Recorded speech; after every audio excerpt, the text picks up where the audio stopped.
जय हिंद दोस्तों, स्वागत है आपके अपना यूट्यूब चैनल माँ कोचिंग अड्डा में। आज हम फिर स्वागत करने वाले एक नए वीडियो साइंस का होगा और ये 10-15 ऑब्जेक्टिव होगा। आपके बिहार बोर्ड के लिए खतरनाक साबित हो सकता है। आइए देखते हैं। किसी बल में 1 मिनट में 120 कूलम्ब आवेश प्रवाहित हो रहा है, तो विद्युत धारा का मान क्या होगा? तो विद्युत धारा का मान क्या हो जाएगा? 2 एम्पियर हो जाएगा। दूसरा प्रश्न है, लघु पतन के समय परिपथ में विद्युत धारा का मान होता है, बहुत अधिक होता है। ऑप्शन नंबर ए हो जाएगा। 3 का हो जाएगा 1 वोल्ट कहलाता है, 1 वोल्ट कहलाता है, तो आपका सही आंसर हो जाएगा 1 जूल पर कूलम्ब। चौथा प्रश्न है, कौन विद्युत का सर्वोत्तम सुचालक है? तो आपका सही आंसर हो जाएगा ऑप्शन नंबर ए CU यानी कॉपर। पांचवा प्रश्न है, निम्नलिखित में से किसका उपयोग खाना बनाने वाले ईंधन में नहीं होता है? तो आपका आंसर क्या हो जाएगा? CNG का उपयोग नहीं होता है। छठा प्रश्न है, निम्नलिखित में से कौन लेंस का आवर्धन m बराबर होता है? तो आपका सही आंसर हो जाएगा m बराबर V/U यानी ऑप्शन नंबर डी हो जाएगा। सातवां प्रश्न है, वायुमंडल में प्रकाश के किस वर्ण का प्रकीर्णन अधिक होता है? तो आपका सही आंसर हो जाएगा ऑप्शन नंबर बी यानी नीला। आठवां प्रश्न है, हमारे घरों में जो विद्युत आपूर्ति होती वह है, हमारे घरों में जो विद्युत आपूर्ति की जाती वह है, तो आपका सही आंसर क्या हो जाएगा? 220 वोल्ट प्रत्यावर्ती धारा, 220 वोल्ट प्रत्यावर्ती धारा। नौवां प्रश्न है, निम्न में से कौन सा ऊर्जा स्रोत सौर ऊर्जा के व्युत्पन्न नहीं है? तो आपका सही आंसर हो जाएगा नाभिकीय ऊर्जा। 10वां प्रश्न है, किसी कार का अग्रदीप में प्रयुक्त दर्पण निम्नलिखित में से कौन सा होता है? तो आपका सही आंसर हो जाएगा ऑप्शन नंबर ए यानी अवतल दर्पण। 11वां प्रश्न है, 1 MA बराबर होता है, तो आपका सही आंसर हो जाएगा ऑप्शन नंबर ए 10⁻³ एम्पियर। 12 का प्रश्न है, सौर सेल और सौर ऊर्जा का रूपांतरण करते हैं, तो आपका सही आंसर हो जाएगा ऑप्शन नंबर डी यानी ऊर्जा का विद्युत ऊर्जा में। किसमें? विद्युत ऊर्जा में। ऑप्शन नंबर डी हो जाएगा। 13वां प्रश्न है, विद्युत चुंबक बनाने के लिए किस पदार्थ के क्षार का उपयोग किया जाता है? आपका सही आंसर हो जाएगा 13 का ऑप्शन नंबर सी नरम लोहा का।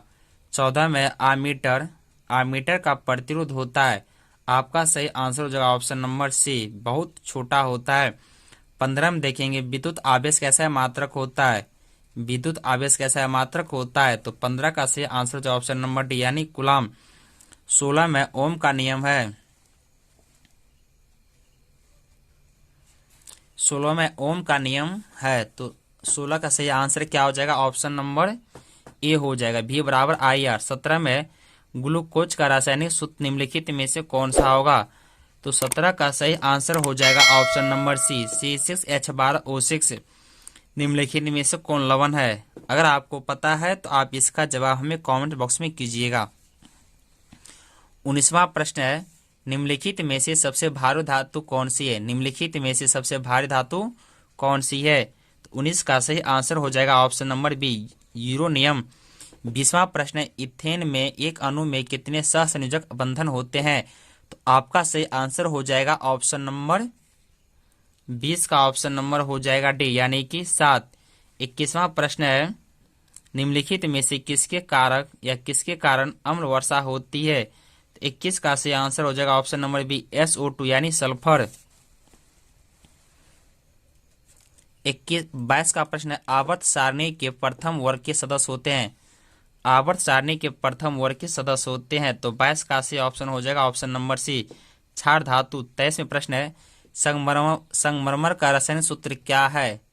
संगमरमर का रासायनिक सूत्र क्या है? तो आपका सही आंसर हो जाएगा CaCO3। 24 में धोबिया सोडा का रासायनिक सूत्र है, धोबिया सोडा का रासायनिक सूत्र है, तो आपका सही आंसर हो जाएगा option number B Na2CO3 Na2CO3 into 10H2O। 25वां प्रश्न हो जाएगा, ब्यूटोन के कितने समावेशी संभव है? तो सही आंसर हो जाएगा 25 का ऑप्शन नंबर सी यानी कि 3। 26 में प्रश्न है, मेंडलीव के आवर्त नियम में 26 में प्रश्न है, मेंडलीव के आवर्त नियम में तत्व वर्गीकरण का आधार क्या है? तो 26 का सही आंसर हो जाएगा ऑप्शन नंबर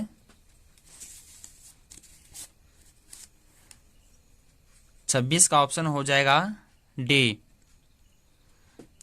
यानी कि परमाणु द्रव्यमान और 25 में ब्यूटेन के कितने समावयवी संभव है। तो 25 का सही आंसर हो जाएगा सी, यानी कि 3, और 26 में क्या हो जाएगा डी। 27 में निम्नलिखित में से कौन कार्बन के अपरूप है। तो सही आंसर हो जाएगा ऑप्शन नंबर डी, यानी कि इनमें से सभी ग्रेफाइट, हीरा और फ्लोरीन। 28वां प्रश्न है, निम्न में से कौन कमरे के तापक्रम पर द्रव है। तो आपका सही आंसर हो जाएगा 28 का ऑप्शन नंबर सी, एथेनॉल। 29वां प्रश्न है, CnH2n निम्नलिखित में से किसका समान सूत्र है। CnH2n किसका समान सूत्र है। तो आपका सही आंसर हो जाएगा ऑप्शन नंबर बी, एल्केन। 30वां प्रश्न है, पीतल क्या है। 30 में पीतल क्या है। पीतल एक मिश्र धातु है, ऑप्शन नंबर सी हो जाएगा। 31वें प्रश्न, OH अभिक्रियाशील मूलक वाले यौगिक का नाम क्या है। तो 31 का सही आंसर हो जाएगा ऑप्शन नंबर बी, एल्कोहल। 32वां प्रश्न, निम्नलिखित में से कौन विस्थापन अभिक्रिया का एक उदाहरण है। तो 32 का सही आंसर हो जाएगा option number C, Fe + CuSO4 = FeSO4 + Cu। यहाँ पे Cu SO4 4 हुआ, SO4 4 हुआ, Fe 1 है तो Fe 1 है, दोनों क्या इक्वल है। 33 का प्रश्न है, वायवीय श्वसन का अंतिम उत्पाद है। वायवीय श्वसन का अंतिम उत्पाद है। तो 33 का सही आंसर हो जाएगा option number D, CO2 × H2O और ऊर्जा। 34 प्रश्न, दांत का सबसे ऊपरी परत है। दांत का सबसे ऊपरी परत है तो क्या हो जाएगा option number B, enamel, option number B. 35 में परागकण निम्न में से किसके अंदर बनते हैं। परागकण निम्न में से किसके अंदर बनते हैं। तो 35 का सही आंसर हो जाएगा ऑप्शन नंबर ए, यानी कि परागकोश। 36 में आरबीसी का जीवन अवधि होता है। आरबीसी की जीवन अवधि होती है। तो 36 का सही आंसर हो जाएगा ऑप्शन नंबर ए, 120। 37 में मानव शरीर की सबसे लंबी कोशिका है। मानव शरीर की सबसे लंबी कोशिका है। तो 37 का हो जाएगा ऑप्शन नंबर सी, न्यूरॉन। क्या हो जाएगा 37 का सी, यानी न्यूरॉन। 38वां प्रश्न है, निम्नलिखित में से किसी में द्विखंडन नहीं होता है। तो ऑप्शन क्या हो जाएगा बी, यानी कि ईस्ट। 38 का ऑप्शन नंबर बी। 39 में निम्नलिखित में से कौन पादप हार्मोन नहीं है। कौन पादप हार्मोन नहीं है। तो 39 का सही ऑप्शन हो जाएगा ऑप्शन नंबर डी, ऑक्सीटोसिन। 40 में कौन एंजाइम वसा प्रक्रिया करता है। तो आपका सही आंसर हो जाएगा 40 का ऑप्शन नंबर सी, लाइपेज। 41 में किस प्रकार के श्वसन में अधिक ऊर्जा मुक्त होती है। तो आपका सही आंसर हो जाएगा 41 का ऑप्शन नंबर ए, वायवीय। 42 में मछली का श्वसन अंग है। तो आपका सही ऑप्शन हो जाएगा ऑप्शन नंबर बी, गिल्स। 43 में हो जाएगा आयोडीन की कमी से कौन सा रोग होता है। तो आपका सही आंसर हो जाएगा ऑप्शन नंबर ए, यानी कि घेंघा रोग। 44वां क्वेश्चन है, मेंडल ने अपने प्रयोग के लिए किस पौधे को चुना। तो आपका सही आंसर हो जाएगा ऑप्शन नंबर डी, मटर। 45 में एंड्रोजन क्या है। एंड्रोजन क्या है। तो आपका सही आंसर हो जाएगा ऑप्शन नंबर ए, नर लिंग हार्मोन। 46 में चिपको आंदोलन किससे संबंधित है। तो आपका सही आंसर हो जाएगा ऑप्शन नंबर बी, वन संरक्षण। 47वां क्वेश्चन, निम्नलिखित में से कौन एक अवशोषी अंग है। तो आपका सही आंसर हो जाएगा ऑप्शन नंबर डी, अपेंडिक्स। और 48वां प्रश्न है, निम्नलिखित में से कौन वृक्क की रचनात्मक एवं क्रियात्मक इकाई है। तो आपका सही आंसर हो जाएगा ऑप्शन नंबर बी, नेफ्रॉन।